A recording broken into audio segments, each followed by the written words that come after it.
Salamat, Atty. Reg. Komposisyon ng isang OFW mula Singapore ang unang weekly winner sa buwan ng Hulyo sa Song of Praise o ASOP Music Festival ngayong linggo. Ito ang balita ni Adjes Carion.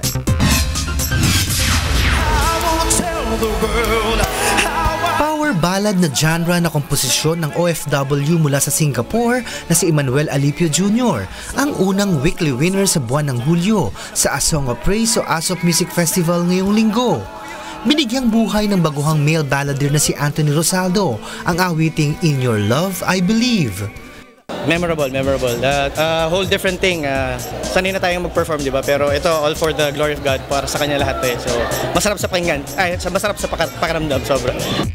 Tinalo nito ang mga awiting hiling ni Mart Ilagan na ininterpret ni as of Year 4 Best Interpreter Lea Patricio at sa Mundo Mong Bigay ni as of Year 1 finalist Jaime Enriquez na ininterpret naman ni Chir Cataran.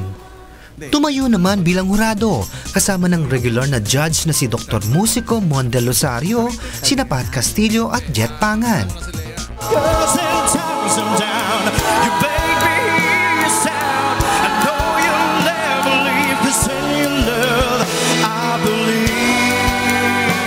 Adjes Carion, UNTV News Worldwide.